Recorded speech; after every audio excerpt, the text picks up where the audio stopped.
Gracias por estar aquí con nosotros en Gabinete de Seguridad. Ahora vámonos con otro tema que encendió literalmente la alarma en México. Mire, hace unos días el gobierno de Estados Unidos alertó a México sobre la posible presencia, escuche usted, de presuntos integrantes del Estado Islámico en el territorio mexicano. Y aquí vemos las fotografías que se divulgó por parte del gobierno de Estados Unidos. Al respecto, esto fue lo que dijo el presidente de México, Andrés Manuel López Obrador. Sí, se tiene ya información, y el Gabinete de Seguridad lo está atendiendo este asunto. Y en una forma un poco confusa, porque en verdad sí tengo cierta confusión de cómo sucedió eso y qué pasó. Se dio a conocer que ya fueron capturados en Nicaragua y que incluso que ya habían liberado a uno. Qué interesante, ¿no? Para profundizar más acerca de este tema, le doy la bienvenida a dos miembros del Gabinete de Seguridad, Ricardo Márquez, especialista en seguridad, y Roxana Juárez, ella es especialista en Fuerzas Armadas. Bienvenidos a los dos. A ver, ¿qué sabemos? Sale este documento donde básicamente están diciendo aguas que creemos que en Nicaragua hay en este momento 3 individuos, porque hablan de 3, sí, que podían tener vínculos, 2 de Egipto y un iraquí. Y que están en Nicaragua y que aguas porque a lo mejor van para México. Sí. Bueno, pues obviamente asustó a muchos, y había una carta también que se filtró. A ver, ¿quién quiere tratar de llenar los espacios aquí, los hoyos de lo que sabemos? Bueno, a ver. Primero, qué bueno que liberaron a uno, porque la alerta y la cual sacaron las fotos, sí, era de 3. Sí. Y en Nicaragua detuvieron a 4. Ok, error. Entonces, supongo que la persona que liberaron, sí, es la que no está en las fotos. Okay. Entonces, pero lo cual significa que tampoco tenían muy precisa la información, sí, porque si no hubiera habido la alerta de 4. Es altamente inusual la manera en cómo se difundió la noticia, es altamente inusual. Hasta donde sabemos, los colegas que siguen manteniendo una buena relación, una excelente relación de intercambio de información entre los responsables en la embajada y en el gobierno de Estados Unidos con el gobierno mexicano, particularmente con el Centro Nacional de Inteligencia, que es donde se llevan estas cosas, siguen teniendo una muy buena relación. Sí. Entonces, digamos que hace ruido que se haya difundido en medios nacionales y extranjeros la nota. Es excepcional, ¿verdad? Es excepcional porque hay que decirle al auditorio, esto no es la primera vez que sucede. O sea, muchas veces hay alertas por parte del gobierno de Estados Unidos que se le dan a las autoridades, generalmente son las autoridades de inteligencia, ¿sí? No se hacen públicas y generalmente muchas veces hasta le dan seguimiento los gobiernos para ver qué están haciendo en el territorio nacional, con quién están conversando y lo que es interesante, por lo menos Roxana, no sé qué sabes tú de esto, es que estuvieron en Panamá por un mes, estuvieron en Costa Rica también y no sé si están tomando vacaciones, pero algo pasó. Sí, a ver, yo sé prácticamente lo mismo que Ricardo. Entraron por Panamá desde mayo. Pero los podían haber detenido ahí. Claro, sí. Y digo, inclusive los costarricenses, tuve comunicación con una amiga que está en la policía y me decía ella, es una vergüenza. Entonces hace sentir que me da la sensación de que ellos no lo advirtieron y siguieron su camino. Pero pero se me hace muy extraño porque Estados Unidos les hubiera dado la información, por lo menos para hacer lo que les piden, porque es un póster, les dicen, cuando los detengan, sáquenle la información del celular. Eso es lo que dice la alerta. Si los detienen en migración, sáquenle toda la información que puedan, ¿no? Sí, y tengo entendido que además sí fue una alerta de Homeland Security, de seguridad de la patria, seguridad del territorio, interna de Estados Unidos, que se filtró, porque digo, estas alertas, todos los países que hemos firmado un tratado contra el terrorismo, nos llegan estas alertas, son de alguna manera confidencial, solamente son de manejo del gobierno y bueno, además es muy interesante porque tienes toda la razón, qué raro que no se haya hecho más, qué raro que se haya filtrado la información así y aún todavía no sabemos a ciencia cierta si realmente eran terroristas, que eso es lo peor, ¿no? Pero hay que recordar algo, a mí me parece muy interesante hablar de nuestra situación geopolítica en estos momentos. No olvidemos que desde el 2002 hubo una serie de filtraciones en el periódico, en el Washington Times, especialmente, donde habían alertaban sobre una serie de terroristas de Hezbollah que estaba haciendo vínculos con cárteles mexicanos para poder entrar a Estados Unidos. Sabemos que existe el Hezbollah por temas de Venezuela, etcétera, pero esto lo estuvieron diciendo todo el tiempo y nunca tampoco supimos a ciencia cierta si esto era real. Lo que sí era cierto es que nos obligaba de alguna manera o nos ponía en una situación... Porque ustedes estaban en el gobierno cuando esto estaba sucediendo, este tipo de alertas. Claro. A ustedes les tocaron a los dos. Sí. Una cosa que es extraña es que la justificación para emitir esta alerta viene de un programa que se llama el Bitmap, que se supone que es un programa de registro e identificación biométrica, es decir, a través de huella dactilar o de reconocimiento facial.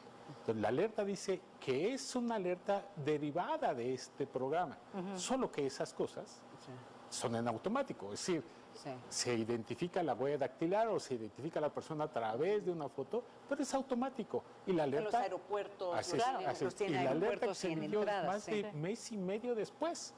Qué raro, ¿no? Es absolutamente es muy extraño. A ver, ¿creen que hubo falta de coordinación? ¿Alguien filtró información que no debería de haberse filtrado? ¿O simple y llanamente es una llamada de atención de algo o alguien? O sea, Pues parece una cosa de teléfono descompuesto. Yo creo que todo.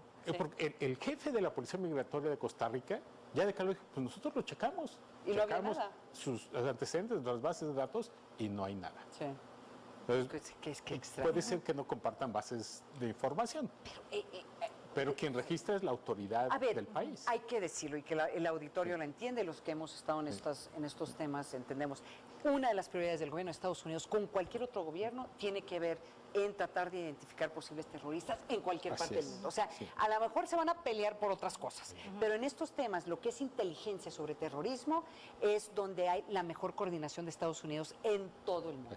Por eso es muy extraño. Y dos, en este momento en donde está también el tema migratorio, la cantidad de gente y el flujo que está subiendo hacia Estados Unidos, obviamente tiene que tener nerviosos a muchos que están en el ámbito o que les preocupa el tema de que se use México para transbordar o detrás de Estados Unidos, ¿o no? Sí, de hecho a mí la verdad es que me preocupa pensar qué hubiese pasado si la alerta no se hubiese dado en ese momento, si no hubiesen detenido a esta gente, si sí fueran terroristas y hubiesen llegado a México.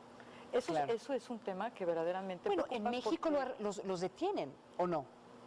O sea, ¿qué hubiera pasado? No, los detienen en Nicaragua. Hubiera pasado lo que En Nicaragua. Ese es el tema, porque ellos tienen un control muy, muy estricto en temas de migración. Entonces, los que tienen ahí, a mí me preocupa pensar que hubieran entrado a México, ¿qué hubiese sucedido? Porque ya de por sí, digo, me queda claro que no tenemos ahora una coordinación todavía muy amplia con los norteamericanos y con sus agencias. Y con la Guardia Nacional, que ahora es la que está tomando como el liderazgo, claro. Bueno, un tema muy importante es que entraron a todos los países donde llegaron, Panamá, Costa Rica, Nicaragua, entraron legalmente. Sí, claro. Que es la otra cosa. Así es, no se escondieron, llegaron. Soy de Egipto, se llamaban monjas. Aquí estoy, todo, mi foto, voy a dactilar, lo que sea. Llegaron. O sea, se identificaron perfectamente. Y la respuesta del gobierno costarricense y lo mismo del gobierno de Nicaragua es, perdón, pues literalmente, pues yo tengo otros datos. Yo ya chequé mis bases de datos y no hay nada. Sí, exacto. No hay nada de estos. Entonces, a ver, pensándonos cada un minuto o 2 minutos para analizar esto. ¿Qué debería de pasar en México? Porque sí, esto es una llamada de atención. Sí, o sea, claro que México no tuvo nada que ver con esto, pero claramente es una llamada de atención, Roxana. Pues, a ver, en primer lugar, algo que es muy interesante que hizo México es que, por ejemplo, en sus leyes contra el terrorismo, el Código Penal, tiene un tema muy interesante donde ha evitado meterse de lleno en el concepto de terrorismo de Estados Unidos porque no quiere tener una agenda que no quiere tener este ruido en sus agendas políticas internacionales. Número uno. Y número dos, creo que lo que tiene que hacer México es retomar esta esta cooperación de confianza, con información formal e informal que se da entre las partes porque se tienen confianza y seguir intercambiando información. Yo me acuerdo que había muy buena relación con Homeland Security, había con otras agencias, ATF, el FBI, en donde habían rastreado una serie de migrantes de Pakistán, etcétera, y había muy buena coordinación con el CISEN, etcétera. La prioridad de Estados Unidos no son los centroamericanos, son este tipo de migrantes, sí, ¿verdad? pero son prioridades como de diferente tono. Sí. Hay una prioridad roja, que estamos hablando de estos posibles terroristas, y hay una amarilla, que es la de los migrantes, que tiene que ver con un tema económico y político. Sí. A ver, nos están diciendo que en este momento está llegando Trump y Merkel, acaban de llegar en el G20. Ay, mira, vele el lenguaje corporal. Sí. ¿Qué tal? O sea, no es la primera vez. No se aguanta, ¿no? Y él está, mira. A ver si se dan la mano. A ver si se dan la mano. Acuérdense que es muy buen comentario lo de Ricardo, porque la última vez que se reunió, una de las últimas veces, él se rehusó a darle la mano. Sí. Sí, no, ¿sí? A la líder, a la canciller de Alemania. Y vaya qué trabajo tan difícil, qué difícil es la relación entre Estados Unidos y Alemania, que antes, bajo Barack Obama había una muy cercana relación. Y les garantizo que uno de los temas que van a hablar ahí, Irán. Porque uno de los países que firma el acuerdo con Irán en su momento, de los 6 países, era Alemania, y entonces Trump básicamente rompió con ese acuerdo y por eso estamos en este momento ante un conflicto entre ellos, entre Estados Unidos. Ana María, voy a ser un poco paranoica, pero pensando en el conflicto de Irán y pensando en la presencia de Irán en América Latina, habría que pensar seriamente también en este tema de la migración. Híjole, sí, claro, y seguramente por eso le pusieron tanta atención, bueno, por de iraquí, pero cualquier persona, desafortunadamente, que vienen de esa parte del mundo, se les pone muchísima atención. Sí. Nos vamos a ir a un corte, pero regresando vamos a hablar sobre, pues empezar a anticipar las cifras que podría dar el presidente Andrés Manuel López Obrador este lunes, que tienen que ver con seguridad, y vamos a hablar sobre la Guardia Nacional, porque este domingo se inaugura la Guardia Nacional, inaugurada, o se lanza en el Campo Marte. Entonces no se vaya, mucho más aquí en Gabinete de Seguridad.